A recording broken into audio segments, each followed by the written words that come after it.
ಅಲ್ಲ ಬಾವ, ನೀವು ಸಡನ್ನಾಗೆ ಈ ರೀತಿ ಮದುವೆ ಆಗಿರೋದು ನನಗೆ ಸಖತ್ತು ಬೇಜಾರಾಯಿತು. ಅಯ್ಯೋ, ನನಗೆ ಎಷ್ಟು ಬೇಜಾರಾಯಿತು ಅಂದರೆ, ಅಯ್ಯೋ ನಮ್ಮ ಭಾವನಿಗೆ ಏನು ಬಂದಿತ್ತಪ್ಪ, ಹೋಗಿ ಹೋಗಿ ಇಂಥ ಹುಡುಗಿನ ಮದುವೆ ಆಯಿತು ಅಂತ ಅನ್ನಿಸ್ತು ಗೊತ್ತಾ. ಹೋಗಿ ಯಾಕೆ ಬಾವ, ನನಗೆ ಅದೇ ಆಶ್ಚರ್ಯ. ಹೋಗಿ ಹೋಗಿ ಯಾಕೆ ಇಂಥವ್ರನ್ನ ಮದುವೆ ಆದರೆ ನೀವು? ನೀನು ಹೆಣ್ಣು ಕೊಡೋರು ಮಸ್ತಾಗಿದ್ರು ನಿಮಗೆ. ಏನು ಒಂದು ಸ್ವಲ್ಪ ದಿನ ಲೇಟ್ ಆಗೋದಷ್ಟೇ. ಏನು ದುಡಿಮೆ ಇತ್ತು, ಚೆನ್ನಾಗಿ ಯಾರನ್ನಾದ್ರೂ ಒಳ್ಳೆಯವ್ರನ್ನ ಮದುವೆ ಆಗ್ಬೋದಾಗಿತ್ತು. ಯಾಕೆ ಬಾವ ಇಂಥ ಹುಡುಗಿನ ಮದುವೆ ಆದ್ರಿ? ಅಲ್ಲೇ ಮದುವೆ ಆಗಿ ಎರಡನೇ ಮದುವೆ ಆಗಿರೋ ಅಂಥ ಅವಳನ್ನ ಮದುವೆ ಆದರೆ ತುಂಬ ಬೇಜಾರಾಯಿತು ಬಾವ. ನನಗಂತೂ ನೆನೆಸ್ಕೊಬಿಟ್ರೆ ತುಂಬ ಬೇಜಾರಾಗ್ತಾಯಿತ್ತು. ವಾಣಿ ತುಂಬ ಒಳ್ಳೆ ಹುಡುಗಿ. ನಾನು ಮದುವೆ ಆಗಿರೋಳು ಆಶಾ ತುಂಬ ಒಳ್ಳೆಯವಳು, ತುಂಬ ಚೆನ್ನಾಗಿ ಅಡ್ಜಸ್ಟ್ ಆಗ್ತಾಳೆ. ಅವಳಿಗೇನೋ ಚಿಕ್ಕ ವಯಸ್ಸಿಗೆ ಗಂಡ ತೀರ್ಗೋಗ್ಬಿಟ್ಟಿದ್ದಾನೆ. ಅಷ್ಟು ಬಿಟ್ಟರೆ ಅವಳಿಗೆ ಏನು ಇನ್ನೂ ಪ್ರಾಬ್ಲಮ್ ಏನೂ ಇಲ್ಲ. ಅದಕ್ಕೆ ನಾನು ಮದುವೆ ಆಗ್ಬಿಟ್ಟೆ. ತುಂಬ ಒಳ್ಳೆಯವಳು, ಚೆನ್ನಾಗೆ ಕೆಲಸ ಮಾಡಿಕೊಂಡು ನಾನು ಹೋಗೋ ಆ ಥರನೇ ಕೆಲಸ ಮಾಡ್ತಾಳೆ. ನಿಜವಾಗ್ಲೂ ತುಂಬ ಒಳ್ಳೆಯವಳು.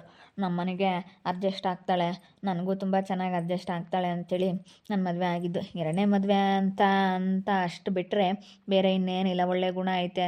ಅವಳು ತುಂಬ ಚೆನ್ನಾಗೆ ಎಲ್ಲರಿಗೂ ಹೊಂದ್ಕೊಂಡು ಹೋಗ್ತಾಳೆ. ಅದಕ್ಕಾಗಿ ನಾನು ಮದುವೆ ಆಗಿದ್ದು ಬಿಡು. ತುಂಬ ಒಳ್ಳೆಯವಳು ಅವಳು. ಬಾವ, ಅವ್ರ ಹತ್ರ ನೀವು ನಮಗೆ ಬೇಕ್ರಿ ಮಾಡೋದಕ್ಕೆ ದುಡ್ಡು ಕೊಟ್ಟಿರೋ ವಿಷಯ ಆಗಲಿ ಏನು ಹೇಳ್ಬೇಡ್ರಿ ಬಾವ. ಯಾಕಂದರೆ ನೋಡು, ಅವ್ರ ಹತ್ರ ನನ್ನ ಗಂಡನ ಹತ್ರ ಇಸ್ಕೊಂಡು ಬೇಕ್ರಿ ಮಾಡಿದ್ದಾರೆ ಅಂತೇಳಿ ಆಮೇಲೆ ಅವ್ರಿಗೆ ಇವಾಗ ಮಾತಾಡಲ್ಲ, ನಾಳೆ ದಿನ ಏನಾದ್ರೂ ಜಗಳ ಅನ್ನೋದು ಬಂದಾಗ ಬಾಯಿ ಬಿಟ್ಟು ಹೇಳ್ತಾರೆ. ಪ್ಲೀಸ್ ಬಾವ, ನೀವು ಬೇಕ್ರಿ ಮಾಡಿರೋಕ್ಕೆ ನಮಗೆ ದುಡ್ಡು ಕೊಟ್ಟಿರೋ ಅಂಥ ವಿಷಯ, ನಮಗೇನು ದುಡ್ಡು ಕೊಟ್ಟಿರೋ ಅಂಥ ವಿಷಯ ನೀವೆಲ್ಲ ಏನು ಹೇಳ್ಬೇಡ್ರಿ ಬಾವ, ಪ್ಲೀಸ್. ಸರಿ ಆಯಿತು ಬಿಡುವಾಣಿ, ಹೇಳೋದಿಲ್ಲ. ನಾನು ಏನೂ ಹೇಳೋದಿಲ್ಲ. ನಿಂಗೆ ಯಾವಾಗ ಕೊಡಬೇಕು ಅಂತ ಅನ್ಸುತ್ತೆ ಅವಾಗ ಕೊಡು. ಈಗ ನೀನೇನೋ ಮಾಡ್ತೀನಿ ಕೊಡು ಬಾವ ಅಂತೇಳಿ ಕೇಳಿ ಇಸ್ಕೊಂಡಿದ್ದಕ್ಕೆ ಕೊಟ್ಟಿದ್ದೀನಿ. ಈಗ ಮಾಡಿದ್ಯಾ, ನಿನ್ಗೆ ಯಾವಾಗ ಕೊಡಬೇಕು ಅಂತ ಅನಿಸುತ್ತೋ ಆವಾಗ ಕೊಡು. ಸರಿನಾ? ಒಟ್ಟಿನಲ್ಲಿ ಚೆನ್ನಾಗೇ ಕೆಲಸ ಮಾಡ್ಕೊಂಡು ಹೋಗು. ಬಂಡವಾಳ ಹಾಕಿದ್ದಕ್ಕೆ ಸರಿಯಾಗಿ ದುಡ್ಕೊಂಡು ಚೆನ್ನಾಗಿರೋದು ನೋಡಷ್ಟೇ. ನಾನೆಲ್ಲಾದ್ರೂ ಅವ್ರಿಗೆ ಹೇಳ್ಬಿಟ್ರೇನೋ ನೀವು, ನಾಳೆ ಇವ್ರಿಗೆ 2 ಲಕ್ಷ ರೂಪಾಯಿ, ನಾನು 2-3 ಲಕ್ಷ ರೂಪಾಯಿ ನಾನೇ ಬಂಡವಾಳ ಹಾಕೋದಕ್ಕೆ ಕೊಟ್ಟಿರೋದು ಬೇಕ್ರಿಗೆ ಅಂತೇಳಿ ಎಲ್ಲಿ ಹೇಳ್ಬಿಟ್ರು ಅಂತ ಅಂದ್ಕೊಂಡೆ. ಹೇಳ್ಬೇಡ್ರಿ ಪ್ಲೀಸ್. ಆಮೇಲೆ ನನ್ನ ಗಂಡ ದುಡ್ಡು ಕೊಟ್ಟಿರೋದು ಅಂತ ಮಾತಾಡ್ಬಿಡ್ತಾರೆ ಸಡನ್ನಾಗಿ. ಪ್ಲೀಸ್ ಬಾವ, ಅದನ್ನೆಲ್ಲ ಏನು ಹೇಳಕ್ಕೆ ಹೋಗ್ಬೇಡ್ರಿ, ಸರಿನಾ? ಇಲ್ಲ ಹೇಳೋದಿಲ್ಲ ಬಿಡು. ಹೇಳಲ್ಲ ಅಂತಂದರೆ ಹೇಳಲ್ಲ, ನಾನೇನು ಹೇಳಕ್ಕೆ ಹೋಗಲ್ಲ. ಅವಳು ಸುಮ್ಮಕಿರಲ್ಲ, ಸುಮ್ಮನೆ ಮಾತಾಡ್ತಾಳೆ. ಮತ್ತೆ ನಿಮ್ಮ ಮದುವೆ ಮಾಡ್ಬೇಕಂತ ತುಂಬ ರಿಸ್ಕ್ ತಗೊಂತಾಯಿತ್ತು. ನೀವು ಹೋಗಿ ಹೋಗಿ ಇಂಥವ್ರ ನಾಳೆನತ್ತೆ ನಿನಗೂ ಬೇಜಾರಾಗಿರ್ಬೇಕಲ್ವೇ? ನನಗೇನು ಬೇಜಾರಿಲ್ಲ, ಏನಿಲ್ಲ. ನನ್ನ ಮಗ ಮದುವೆ ಆದ್ನಲ್ಲ ಅಷ್ಟೇ ಸಾಕು. ನನಗೆ ಅವ್ನು ಮದುವೆ ಆಗಲಿಲ್ಲ ಅಂಬೋದೇ ಒಂದು ಚಿಂತೆ ಆಗಿತ್ತು. ನನ್ನ ಮಗನ ಮದುವೆ ಆತಲ್ಲ ಅಷ್ಟೇನಿ. ನನಗೆ ಇನ್ಯಾವುದು ಬೇಡ. ನೀನು ಸ್ಯಾನೆ ಮಾತಾಡ್ಬೇಡ, ಸುಮ್ಮನಿರತ್ ಕಲಿ. ಸ್ಯಾನೆ ನಿನ್ನ ನಿಯೋಟನ ಮಾತಾಡಕ್ಕೆ ಹೋಗ್ಬೇಡ. ನೀನು ಎಷ್ಟ್ರಾಗಿರ್ಬೇಕು ಅಷ್ಟ್ರಾಗಿರು. ಸುಮ್ಮನೆ ತಲೆ ಕೆಟ್ಟರಂಗೆ ಮಾತಾಡಕ್ಕೆ ಹೋಗ್ಬೇಡ. ಅವ್ನು ಮದುವೆ ಆಗ್ಯವನಲ್ಲ ಸಾಕು. ಒಳ್ಳೆ ಉಪ್ಪಿಳ್ಳೆ ಸೆನಕ್ಕೆ ಯಾರನ್ನ ಮಾತಾಡ್ಸುತ್ತೆ. ಎಲ್ಲ ತಗೋನು ಸೆನಕ್ಕಿರ್ತಾಳೆ ಗನ್ವಾಗಿ, ಯಾರನ್ನ ಸೆನಕ್ಕೆ ಮಾತಾಡಿಸ್ತಾಳೆ. ಸುಮ್ಮನಿದ್ರಾತ್ ನೀನು. ಸುಮ್ಮನೆ ಮಾತಾಡಬೇಡ, ಸುಮ್ಮನೆ ಮಾತಾಡ್ತೀಯ. ಯಾಕಂದ್ರೆ ನಾನು ಹೇಳಿದ ತಪ್ಪೆ. ಎಳ್ಳೆ ಮದುವೆ ಆಗಿರೋರನ್ನ ಯಾಕಾಗಿದ್ದೀರಿ ಬಾವ, ನಮ್ಮ ಅತ್ತೆ ಎಲ್ಲ ಹುಡುಕಿ ಮಾಡೋದು ಅಂತ ನಾನು ಏನೋ ಹೇಳಿದೆ. ಅದಕ್ಕೆ ನೀವು ಹಿಂಗೆ ಬೇಜಾರಾದರೆ ಅಯ್ಯೋ ದೇವ್ರೆ, ಇದೊಳ್ಳೆ ಚೆನ್ನಾಯ್ತಪ್ಪ. ನಾನೇನ ನಮ್ಮ ಬಾವಿಗೇನು ಮಸ್ತಾಗೆ ದುಡಿತಿದ್ರಲ್ಲ ಕೊಡೋರು ಅಂತ ಹೇಳಿದ್ದು. ಅಪ್ಪ ಇವಳು ಮಾತಾಗಿ ಕೇಳಬೇಡ. ಇವಳು ಮಾತು ಕೇಳಿರಿ ಅಷ್ಟೇ. ಇವಳು ಸುಮ್ಮನೆ ಹೇಳ್ತಾನೆ ಇರ್ತಾಳೆ. ಇವಳು ಮಾತಾಗಿ ಕೇಳಕ್ಕೆ ಹೋಗ್ಬೇಡ. ಬಾರಪ್ಪ ಬಾ, ಸುಮ್ಮನೆ ಬಾರಪ್ಪ, ಬದುಕಬೇಡ ನೋಡ್ತಿ. ಅವಳು ಮಾತು ಕೇಳಬೇಡ. ಮತ್ತೆ ಅಂತಂದು ಯಾಕೆ ಹಂಗೆ ಆಡುತ್ತೋ ಏನೋ ಗೊತ್ತಿಲ್ಲ. ನಿಮ್ಮ ಮದುವೆ ಆದಾಗಿಂದನೂ ನಮ್ಮ ಮೇಲೆ ಹಂಗೆ ಉರ್ಕಂತೈತಿ. ಬಿಡು ಹೋಗ್ಲಿ ವಾಣಿ, ಮನೇಲಿದ್ಮೇಲೆ ಹಿಂಗೆ ಏನಾದರೂ ಒಂದು ಗೊತ್ತಾ ಇರುತ್ತೆ, ಏನು ಮಾಡೋಕ್ಕಾಗಲ್ಲ. ಬಾವ, ಯಾವುದೇ ಕಾರಣಕ್ಕೂ ನನಗೆ ದುಡ್ಡು ಕೊಟ್ಟಿರೋ ವಿಷಯ ಆಗಲಿ ಯಾವುದೂ ಅವ್ರ ಹತ್ರ ಹೇಳ್ಬೇಡ್ರಿ, ಸರಿನಾ? ನಾವು ದುಡ್ಡು ಅಡ್ಜಸ್ಟ್ ಆದಾಗ ಕೊಡ್ತೀನಿ ನಾನೆಲ್ಲನ. ಆದಷ್ಟು ಟ್ರೈ ಮಾಡ್ತೀನಿ ಬಾವ. ನಿಮಗೆ ನಿಮ್ಮ ಹತ್ರ ಇಸ್ಕೊಂಡಿರೋಂಥ ದುಡ್ಡು ನಾನು ಕೊಡೋದಕ್ಕೆ ಆದಷ್ಟು ಟ್ರೈ ಮಾಡ್ತೀನಿ. ಸರಿ ಆಯಿತು ವಾಣಿ, ಆಯ್ತು ಕೊಡುಮಂತೆ. ನಾನು ಯಾವುದೇ ಕಾರಣಕ್ಕೂ ಅವಳ ಹತ್ರ ಹೇಳೋದಿಲ್ಲ. ಏನೋ ಮಾತಾಡ್ತಾ ಇದ್ದಾಳೆ ನನ್ನ ಗಂಡನ ನಿಲ್ಲಿಸ್ಕೊಂಡು. ಅವಳ ಹತ್ರ ಭಾಳ ಹುಷಾರಾಗಿರ್ಬೇಕು. ಏನು ವಾಣಿ, ಏನೋ ಮಾತಾಡ್ತಿದ್ದೆ? ಏನಿಲ್ಲ ಅಕ್ಕ, ಬಾವನ ಹತ್ರ ಸುಮ್ಮನೆ ಹಾಗೆ ಮಾತಾಡ್ತಿದ್ದೆ.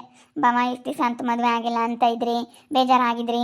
ಇವಾಗ ಮದುವೆ ಆಗೈತೆ, ಖುಷಿಯಾಗಿದ್ದೀರಾ, ಚೆನ್ನಾಗಿರ್ರಿ ನೀವು ಅವರು ಅಂತ ಹೇಳಿ ಮಾತಾಡ್ತಾ ಇದ್ದೆ ಅಷ್ಟೇ. ಇನ್ನೇನೂ ಇಲ್ಲ. ನೀವು ಚೆನ್ನಾಗಿದ್ದೀರಲ್ಲ ಇಬ್ಬರು ಅಷ್ಟೇ ಸಾಕು, ಇಬ್ಬರಿಗೂ ಜೋಡಿನೂ ಚೆನ್ನಾಗೈತೆ ಅಂತ ಹೇಳಿ ಬಾವನ ಹತ್ರ ಮಾತಾಡ್ತಿದ್ದೆ ಅಷ್ಟೇ. ಬೇರೆ ಇನ್ನೇನು ಇಲ್ಲ. ಬರ್ರಿ, ಸ್ವಲ್ಪ ಹೊರಗಡೆ ಹೋಗೋದಿತ್ತು, ಹೋಗಿ ಬರೋಣ. ಸರಿ ಆಯಿತು ಬಾ ಹೋಗೋಣ. ಪಾಪ ಅವಾಗಿಂದ ಹೋಗೋಣ ಅಂತಿದ್ದೆ. ಬಾ ಹೋಗೋಣ. ಹೋಗಿ ಸ್ವಲ್ಪ ನಿನ್ಗೇನು ಬೇಕು ಅದನ್ನೆಲ್ಲ ತಗೊಂಡು ಬರೋಣ. ಸರಿ ಆಯ್ತು ಬಾ. ಎಲ್ಗ ಕರ್ಕೊಂಡು ಹೋಗ್ತಾ ಇದ್ದಾಳೆ. ಭಾರಿ ಇದ್ದಾಳೆ ಇವಳು. ಹ್ಞೂ ಅಲ್ಲೇ ಅಲ್ಲೂ ಇಲ್ಲೂ ಸುತ್ತಾಡ್ಕೊಂಡು ಅದು ಇದು ಇಸ್ಕೊಂಡ್ಬಂಡು ಎಲ್ಲ ತಿನ್ಕೊಂಡು ಬರೋಣ ಅಂತ. ನಮ್ಮ ಬಾವೇನು ಅವಳು ಕೇಳಿರೋದ ಏನೂ ಇಲ್ಲ ಅಂಬಲ್ಲ. ಈ ಅಪ್ಪ ನಂಗಲ್ಲ ಎಲ್ಲ ಕೊಡಿಸ್ತೈತೆ, ನಾನು ದುಡ್ಡು ಮಾಡ್ಕೊಳೈತೆ, ನನ್ನ ಗಂಡನ ತಗಿನೋ ದುಡ್ಡಿಲ್ಲ, ಈ ಭಾವನ ಹತ್ರ ಚೆನ್ನಾಗಿ ದುಡ್ಡು ಐತೆ. ಇವಳು ಏನು ಅದೃಷ್ಟ ಮಾಡಿದ್ಲ ಅದಕ್ಕೆ ದುಡ್ಡು ನೋಡ್ಕೊಂಡೆ ಬಂದವಳೆ ಅನ್ಸುತ್ತೆ ಇವಳು. ಥೂ, ನನಗಂತೂ ಹೊಟ್ಟೆ ಉರಿದೋಗುತ್ತೆ. ಭಾವನ ಮದುವೆ ಆಗಲಿಲ್ಲ ಅಂತಂದರೆ ಬರೀ ಎಲ್ಲ ನಮಗೆ ಆಗೋದು.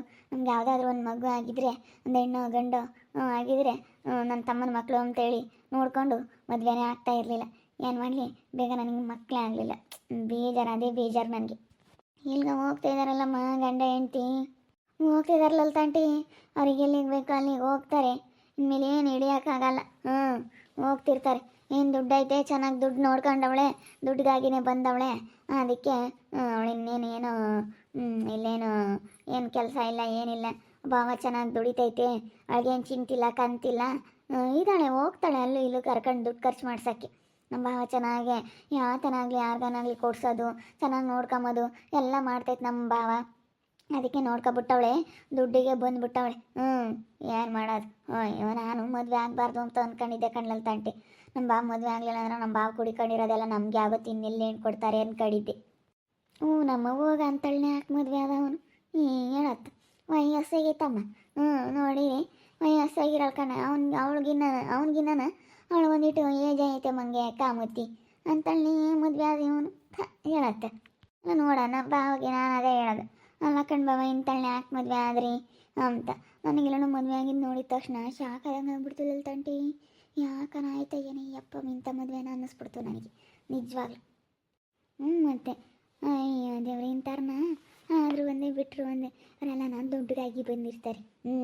ದುಡ್ಡೆಲ್ಲ ನೋಡ್ಕೊಂಡಿರ್ತಾಳಲ್ಲ, ಅದಕ್ಕೆ ಬಂದಿರ್ತಾಳೆ ತಾಡಿ. ಅವನಿಗೆ ಅರ್ಥವಾಗುತ್ತೆ, ಆಮೇಲೆ ಹೋಗ್ತಾ ಹೋಗ್ತಾ ಅವನಿಗೆ ಅರ್ಥವಾಗುತ್ತೆ. ಅಯ್ಯೋ ನಾನು ಯಾಕನ ಅದನ್ನ ಏನು ಅಂತ ಅನ್ನಿಸ್ತಾ ಇರುತ್ತೆ. ಈ ಎಲ್ಲ ನಾನು ಈ ಮನೆ ಖರ್ಚು ಅಂತ ಇಸ್ಕೋಬೇಕೆಲ್ಲ. ಮನೆ ಖರ್ಚಿಗೆ ನೀವೇ ತಾನೇ ಎಲ್ಲ ನೋಡ್ಕೊಬೋದು. ಮೊದಲಿಂದಲೂ ನಾವೇ ನೋಡ್ಕೊಂಡಿರೋದು. ಮನೆ ಖರ್ಚಿಗೆ ಅಷ್ಟು ಬೇಕು ಇಷ್ಟು ಬೇಕು ಅಂತ ಎಲ್ಲ ಇಸ್ಕೊಳ್ರಿ. ನೀವು ನೋಡಮ್ಮ ಈ ಪಟ್ಟೆ ನಾನೇನೇನೋ ಯಾತ ಮನೆಗೆ ಕಳ್ಕೊಂಬಲ್ಲ ಅನಿಸುತ್ತೆ. ಎಲ್ಲ ಮನೆಗೆ ಅವನೇ ತತ್ತಿದ್ದಲ್ಲಿ. ಒಂದು ತರಕಾರಿ ಆಗಿರ್ಬೋದು, ಮನೆ ರೇಷನ್ ಆಗಿರ್ಬೋದು, ಎಲ್ಲ ಅವರೇ ತಗೋಬೋತಿದ್ರು. ಚೆನ್ನಾಗಿ ದುಡಿಯಾರಲ್ಲ ನಮ್ಮ ಭಾವ, ಎಲ್ಲ ತಗೊಂಬರೋರು. ಇವಾಗ ಹೆಂಗೆ ಮಾಡ್ತಾರೆ ಏನೋ ಅನ್ನಿಸ್ತೈತಿ. ಮದುವೆ ಆಯ್ತಲ್ಲ ತಗೊಂಬರ್ತಾರೆ. ಒಂದೇ ಮನೆಗೆ ಇದೀವಲ್ಲ, ತರಲೇಬೇಕು. ಒಂದೇ ಮನೆಗಿದ್ಮೇಲೆ ತರಲೇಬೇಕು. ಇನ್ನೇನು ಮಾಡೋಕ್ಕಾಗುತ್ತೆ ಹೇಳು. ವಿಧಿ ಇಲ್ಲ, ತರಲೇಬೇಕು. ಇವಾಗ ಇನ್ನೇನು ಮಾಡೋಕ್ಕಾಗಲ್ಲ. ಇವಾಗ ಅವರು ಅನುಸರಿಸ್ಕೊಂಡು ಅವರೇ ದುಡಿತಾರೆ, ಅವರೇ ತರಬೇಕು. ಮತ್ತು ಅವ್ರದ್ದೇ ದುಡಿಮೆ ಚೆನ್ನಾಗಿರೋದು. ನಮ್ಮ ಗಂಡನ ದುಡಿಮೆ ಇಲ್ಲ. ಇನ್ನೇನು ಅವ್ರು ಕಾರ್ ತಗೊಂಡು ಭಾಳ ಲಾಸ್ ಮಾಡ್ಕೊಂಡ್ರು. ಹೇಳ್ಬಾರ್ದು. ನಮ್ಮ ಕಷ್ಟ ಯಾರ ಹತ್ರನೂ ಹೇಳ್ಕೊಂಬಕ್ಕಾಗಲ್ಲ ತಂಟಿ. ಮತ್ತು ಹಂಗೆ ಆಗೋದು ಒಂದೊಂದ್ಸತಿ ಬಲ್ ಬೇಜಾರಾಗುತ್ತೆ. ಯಾಕನ ಇದೀವಪ್ಪ ಅಮ್ಮಂಗೆ. ಅವತ್ತು ನನಗೂ ಹಂಗೆ ನನಗೂ 2 ದಿನ ನಮ್ಮ ಹುಡುಗರು ಫೋನ್ ಮಾಡಿದ್ವು, ಗುದ್ದಾಡ್ಕೊಂಡು ಊರಿಗೆ ಬಿಡ್ತೀವಿ ಅಂತ ನಾವು 2 ಏನು ಮಾಡೋಣ ಅನ್ನಿಸ್ತೈತಿ. ಇಬ್ಬರು ಅತ್ತ ಬೆಂಗಳೂರಾಗಿದ್ದರು. ಅಯ್ಯೋ ಒಂಥರ ನನಗೆ ಬೇಜಾರಾದಂಗೆ ಆಗ್ತೈತಿ. ಯಾಕಂತೆ ಚೆನ್ನಾಗಿದ್ರಲ್ಲ, ಚೆನ್ನಾಗಿ ದುಡಿತಿದ್ರಲ್ಲ ಬೆಂಗಳೂರಾಗ ನಿಮ್ಮ ಮಕ್ಕಳು. ಯಾಕೆ ಹಿಂಗೆ ಮನಸ್ತಾಪ ಬಂದು ಹಿಂಗೆ ಒಂದಿಟ್ಟು ಯಾಕೆ ಅವನು ಸಣ್ಣವರು ಚೆನ್ನಾಗಿದ್ದಾರೆ ಒಂದಿಟ್ಟು ಯಾತನ ಅದು ಇದು ಮಾಡ್ಕೊಂಡು ಸೈಟ್ ಪೈಟು ತಕ್ಕೊಂಡು ಒಡವೆ ಪಡವೆ ಮಾಡಿಸ್ಕೊಂಡು ಚೆನ್ನಾಗಿದ್ದಾರೆ. ಅದಕ್ಕೆ ದೊಡ್ಡರು ಒಂದಿಟ್ಟು ಊರಿ ಇವ್ರು ಚೆನ್ನಾಗಿದ್ದಾರಲ್ಲ ನಮಗೆ ನಾನು ಚೆನ್ನಾಗಿ ದುಡಿತಾರಲ್ಲ ಅಂತ ಒಟ್ಟುರಿ. ಒಬ್ರಿಗೆ ನಾವೊಬ್ಬರು ಅಣ್ಣ ತಮ್ಮಳು ಮುಂದುವರೆದ್ರೆ ಸಹಿಸ್ಕೊಂಬಲ್ಲ. ಒಟ್ಟುರಿ ಬಂದ್ಬಿಡುತ್ತೆ. ಯಾರನ್ನೊಂದು ಇಟ್ಟು ಚೆನ್ನಾಗಿ ಆಗ್ತಿದಂಗೆ ನಮಗಿನ ಚೆನ್ನಾಗಾದ್ರು ಅಂತೇಳಿ ಒಟ್ಟುರಿ. ಏನು ಮಾಡೋಣ, ನನಗೆ ಅದೊಂದು ಚಿಂತೆ ಆಗಿತ್ತು. ನನಗಂತೂ ನಮ್ಮ ಭಾವ ಎಲ್ಲಿ ಹೇಳ್ಬಿಡುತ್ತೋ ಬೇಕ್ರಿಗೆಲ್ಲ ಕೊಟ್ಟಿರೋ ದುಡ್ಡು ಅಂತ ಅನ್ನಿಸ್ತೈತೆ. ಅವಳ ಹತ್ರ ಅವಳಿಗೇನು ವಿಷಯ ಗೊತ್ತಾಗಬಾರ್ದು ಅಂತ ನಮ್ಮ ಭಾವನ ಹತ್ರ ಅದನ್ನೇ ಹೇಳಿದ್ದು, ಹೇಳ್ಬೇಡ್ರಿ ಕಣ್ ಭಾವ ಅಂತೇಳಿ. ನನಗೆ ಒಂಥರ ಅವಳು ಎಲ್ಲಿ ಕೇಳ್ಬಿಡ್ತಾಳೋ. ಮತ್ತು ನನ್ನ ಗಂಡನ ಹತ್ರ ಇಸ್ಕೊಂಡಿದ್ರೆ ಅವಳು ಬರೋದಕ್ಕಿಂತ ಏನು ಕೊಟ್ಟಿರೋದೇನು ಅದೆಲ್ಲ ಏನು ಲೆಕ್ಕಿಲ್ಲ. ಅವಳು ಬಂದಮೇಲೆ ಆದರೆ ಲೆಕ್ಕ. ಅವಳೇನಾದರೂ ಕೇಳಿದ್ರೆ ನಾನು ಹಂಗೆ ಹೇಳ್ತೀನಿ, ನೀನು ಬರೋದಕ್ಕಿಂತ ಮುಂದಾಗ್ಳದೆಲ್ಲ ಏನು ನೀನು ಕೇಳೋ ಅಧಿಕಾರ ಇಲ್ಲ ಅಂತ ಹೇಳ್ತೀನಿ. ನೋಡ್ತಾ ಇರಿ, ಏನೇನಾಗ್ಬೋದಂತ ಮುಂದಿನ ಭಾಗದಲ್ಲಿ ನೋಡ್ತಾ ಇರಿ. ಹಾಗೆ ವಿಡಿಯೋ ಬಗ್ಗೆ ನಿಮ್ಮ ಒಪಿನಿಯನ್ನ ಕಮೆಂಟ್ ಮಾಡಿರಿ. ಹಾಗೆ ವಿಡಿಯೋ ಇಷ್ಟ ಲೈಕ್ ಮಾಡಿ, ಶೇರ್ ಮಾಡಿ. ಇನ್ನೂ ಯಾರು ನಮ್ಮ ಚಾನಲ್ ಸಬ್ಸ್ಕ್ರೈಬ್ ಮಾಡ್ಕೊಂಡಿಲ್ಲ ತಪ್ಪದೆ ಕೂಡಲೇ ಸಬ್ಸ್ಕ್ರೈಬ್ ಮಾಡ್ಕೊಳ್ಳಿ. ಓಕೆ ವೀಕ್ಷಕರೇ, ಧನ್ಯವಾದಗಳು.